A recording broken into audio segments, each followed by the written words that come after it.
Menjawab soal kelanjutan status tersangka Kabasarnas Marsikal Madya Henry Alfiandi, TNI mengatakan penyelidikan kasus dugaan korupsi pengadaan barang dan jasa Basarnas akan dimulai dari awal oleh Pusat Polisi Militer atau Puspom TNI. Dalam konfirmasi via sambungan telepon, Kepala Pusat Penerangan TNI Laksamana Muda Julius Wijoyono mengatakan proses penyelidikan kasus tetap menjunjung asas praduga tak bersalah kepada setiap pihak yang diperiksa. Beberapa kali Julius menegaskan semua pihak harus mematuhi aturan dan prosedur hukum yang berlaku.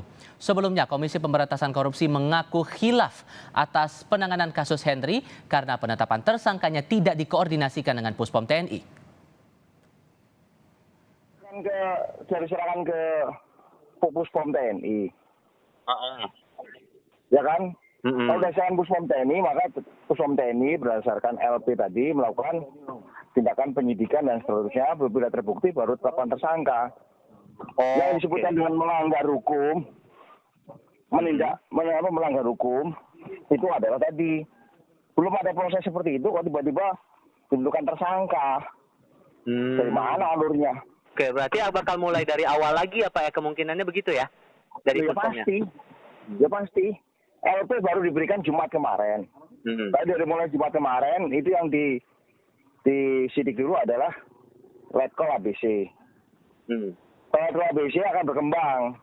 Kemana larinya uangnya dan sebagainya. Asas praduga tak bersalah itu harus ditekankan, dipakai bener, jangan ngawur. Di lain pihak, Ketua KPK Firly Bahuri menegaskan kegiatan operasi tangkap tangan, penyelidikan, penyidikan hingga penetapan para pelaku sebagai tersangka telah sesuai prosedur hukum dan mekanisme yang berlaku. Melalui akun Instagramnya @mohmahfudmd, Menko Polhukam bilang, yang penting masalah korupsi yang substansinya sudah diinformasikan dan dikoordinasikan sebelumnya kepada TNI ini harus dilanjutkan dan dituntaskan melalui pengadilan militer. KPK kemudian menaikkan status perkara ini ke tahap penyidikan dengan menetapkan dan mengumumkan tersangka sebagai berikut. HA, Kabasarnas RI periode 2021 sampai dengan 2023, dan yang kelima ABC, Korsmin Kabasarnas RI. Buntut dari penetapan Kabasarnas sebagai tersangka, rombongan Puspom TNI Jumat siang mendatangi gedung KPK untuk berkoordinasi dengan pimpinan KPK terkait penetapan tersangka terhadap Kepala Basarnas Marsdia Henry Alfiandi dan Letkol Afri Budi Cahyanto. Setelah berkomunikasi, KPK mengakui khilaf menetapkan tersangka Kepala Basarnas. Kini KPK menyerahkan kasus hukum dugaan suap yang menyeret nama Kepala Basarnas sebagai tersangka pada pihak TNI. Nah, ketika ada melibatkan militer, maka sipil harus menyerahkan kepada militer. Di sini ada kekeliruan, kehilafan dari tim kami yang melakukan penangkapan. Oleh karena itu kami dalam rapat tadi sudah menyampaikan kepada teman-teman TNI, kiranya dapat disampaikan kepada Panglima TNI dan jajaran TNI. Atas kehilafan ini kami mohon dapat dimaafkan, dan ke depan kami akan berupaya kerjasama yang baik antara TNI dengan KPK dan aparat penegak hukum yang lain dalam upaya penanganan pemberantasan tindak pidana korupsi. Sebelumnya, Komandan Pusat Polisi Militer dan Puspom TNI Marsikal Muda Agung Handoko menegaskan langkah KPK menetapkan Kabasarnas Marsdia Henry Alfiandi sebagai tersangka menyalahi aturan. Dan yang berhak menentukan status tersangka personel militer adalah penyidik Puspom TNI.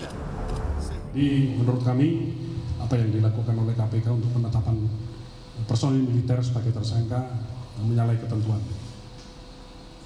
Pertanyaan kedua, untuk Marsdia HA memang sudah memasuki masa pensiun, tetapi tindak pidana tersebut terjadi pada saat beliau masih aktif. Jadi kita lihat tempus deliktinya, waktu kejadiannya.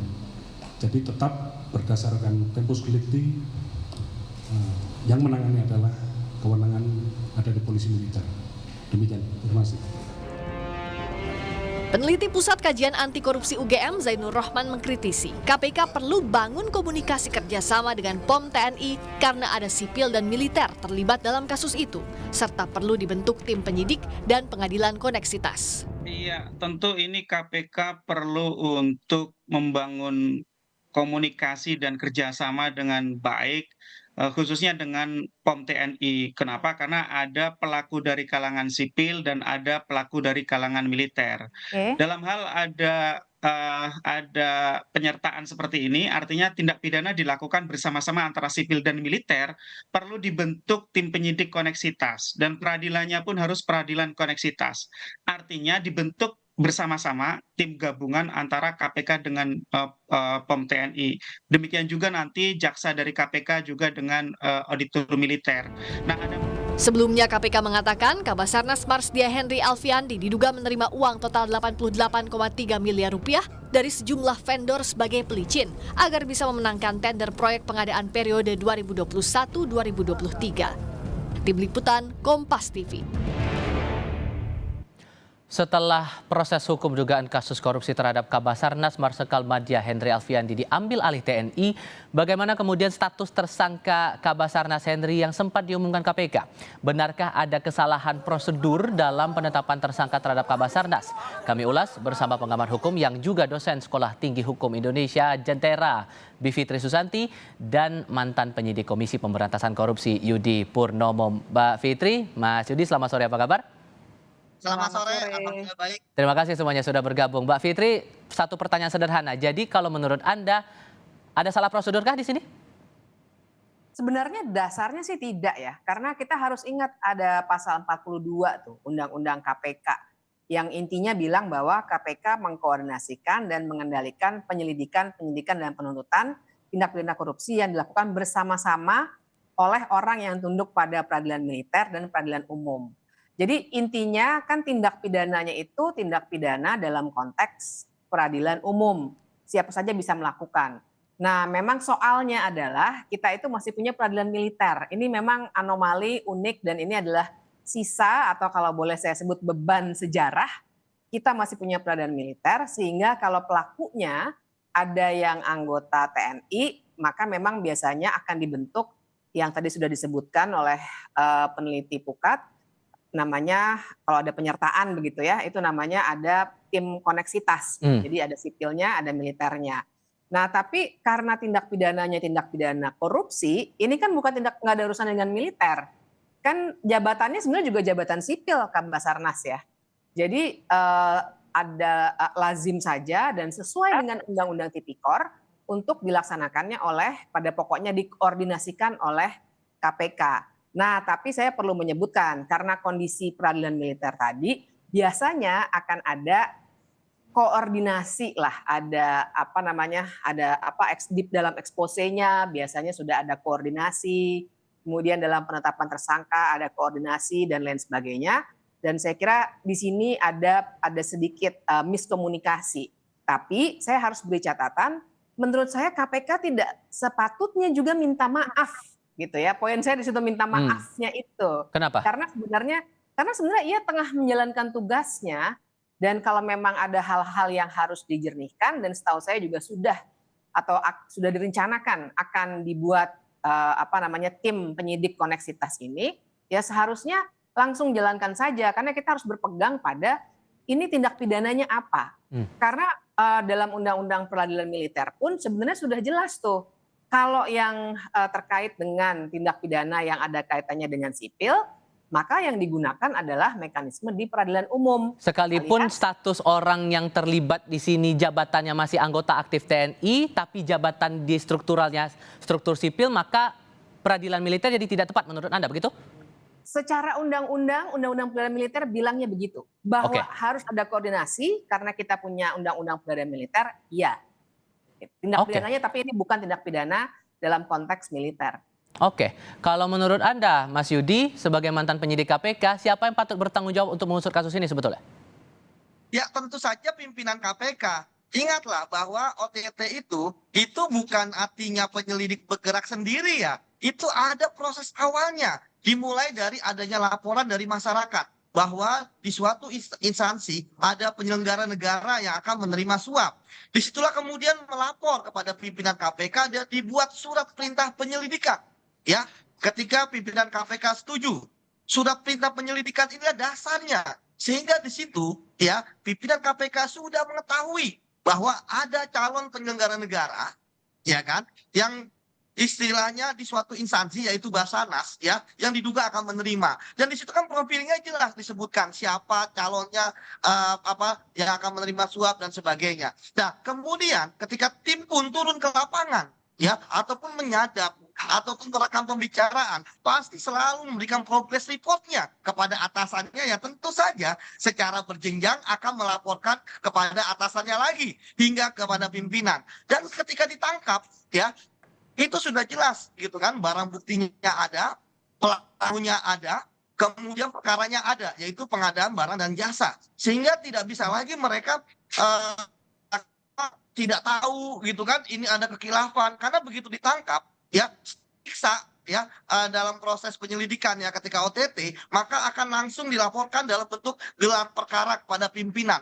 Di situ semua disampaikan apa barang buktinya, berapa miliar uangnya, ya siapa saja yang terlibat, siapa saja yang menjadi saksi, ya yang kemudian dokumen-dokumen apa yang didapatkan, yang akhirnya nanti di forum ekspos itu yang hadir adalah penyelidik, penyidik, penuntut, ya kemudian ada direkturnya, ya direktur penyelidikan, penyidikan, penuntutan, deputi penindakan, dan ada pimpinan. Itu ahli hukum semua. Dan di situ ya ada perdebatan biasanya yang form di situ ya ketika statusnya naik ke penyidikan maka akan ditemukan siapa itu akan ada tersangkanya seperti itu. Jadi kalau saya melihat tidak ada yang salah gitu kan. Ingat loh, ada dua hal yang penting di sini, yaitu masalah formil. Oke, ada perdebatan itu bisa kita ini kan lah. Tapi ingat yang paling penting adalah materialnya, yaitu tindak pidana korupsinya. Jangan sampai perdebatan kita masalah minta maaf, masalah menyalahkan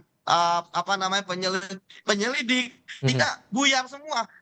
Ingat, KPK sudah menetapkan pemberi, ya kan? Setiap penerimanya aja, tidak mungkin kejahatan suap menyuap. Ada pemberi, tidak ada penerima. Seperti itu.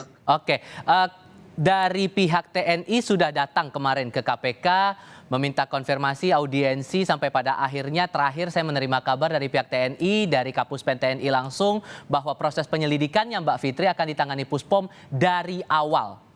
Jadi akan proses penyelidikan dari awal. Jadi menurut Anda bagaimana itu kemudian? Setelah sebelumnya KPK sudah menetapkan tersangka Kabasarnas. Ya, saya kira ini patut disayangkan ya. Ada dua hal nih Mas yang perlu kita bongkar. Yang pertama itu asumsi publik barangkali ya, makanya pemirsa semua harus dijernihkan dulu nih. Yang namanya OTT itu bukan yang nggak sengaja terus nangkep orang. OTT itu seperti dijelaskan oleh Mas Yudi barusan, itu prosesnya panjang. Jadi pimpinan itu nggak mungkin nggak tahu bahwa ada seorang yang punya keanggotaan militer itu akan di OTT gitu ya. Dan kemudian juga yang harus diketahui, dari diskusi yang sudah kami lakukan dalam beberapa forum tertutup, sebenarnya juga sudah ada koordinasi dengan pihak TNI. Nah, tapi ada sedikit miskomunikasi kemudian yang terjadi. Nah, kemudian yang kedua, kita juga harus jernihkan di kepala kita bahwa tidak boleh ada pihak-pihak atau kelompok di NKRI ini yang kebal hukum. Ya, artinya betul bahwa dia anggota TNI harus ada prosedur tersendiri, tapi bukan berarti ia jadi tidak boleh disentuh oleh aparat penegak hukum biasa. Nah, jadi saya kira patut disayangkan seandainya diulang dari awal. Tapi yang saya dengar memang akan dibentuk dan ini lazim dilakukan yang namanya tim koneksitas tadi. Jadi akan ada tukar menukar barangkali ya alat bukti dan bangunan kasusnya dan lain sebagainya. Sehingga kalau dikatakan dari awal, saya kira tidak akan betul-betul dari nol, tapi seperti saya katakan tadi, sesungguhnya TNI juga bukannya belum tahu sama sekali tuh kalau dari diskusi yang sudah kami lakukan. Karena OTT itu tidak tiba-tiba nangkep orang begitu ya, tidak seperti itu. Pasti ada prosedur pendahuluannya. Jadi jawaban singkatnya untuk pertanyaan saya ini Mbak Fitri, untuk penetapan tersangka oleh KPK ini tidak bisa langsung digugurkan ya? Singkat saja, iya atau tidak? Penetapan tersangka oleh KPK, saya kira dalam konteks kesalahan prosedur bisa ada tindakan hukum yang dilakukan. Baik. Oke, Mas Yudi, dengan polemik ini, mungkin Anda mendapatkan informasi juga dari teman-teman penyidik yang masih berada di KPK. Apa respon dari teman-teman penyidik soal ini? Ya tentu kan sedang ramai ya informasi misalnya direktur penyidikan gitu kan sekaligus PLT Deputi Tindakan kan diinformasikan mundur gitu ya. Tapi bagi saya berharap bahwa isu itu tidak benar. Ya, informasi itu tidak benar. Saya berharap bahwa Kang Asep gitu kan sebagai Direktur Penyidikan dan PLT Deputi Penindakan masih tetap di KPK. Kita harus kawal pemberantasan korupsi. Kan kasus bukan hanya ini saja, banyak kasus-kasus yang lain. Toh sekarang kan kita melihat dari pihak TNI pun juga mengatakan serius untuk melakukan penegakan hukum ya terhadap kasus korupsi yang dilakukan oleh anggotanya. Dan tadi benar dikatakan oleh Mbak Bipip ya bahwa ini sudah tidak mulai dari nol. Ingat loh, rekaman pembicaraan penyadapannya ada, barang bukti uangnya ada, keterangan saksi-saksi yang memberikan ada, gitu kan? Nah, jadi istilahnya sekarang yang harus dilakukan bahwa pegawai KPK ya walaupun kemarin disalahkan oleh pimpinan KPK, mereka sekarang harus gitu kan, moralnya nggak boleh runtuh ya, bahwa mereka bisa melihat ya bagaimana ciri pimpinan sekarang seperti itu. Oleh karena itulah maka saya mengatakan bahwa karena pimpinan sekarang suka menyalahkan pegawai, makanya pegawai harus juga mawas diri bahwa mereka harus tegak lurus dengan aturan, mereka tidak boleh salah, mereka tidak boleh menyimpang dan lain sebagainya. Intinya saya minta nggak ada lah pegawai KPK yang mundur gara-gara kasus ini, seperti itu. Baik, Mas Yudi Purnomo terima kasih, Mbak Bivitri Susanti juga terima kasih sudah berdiskusi bersama kami. Selamat sore semuanya.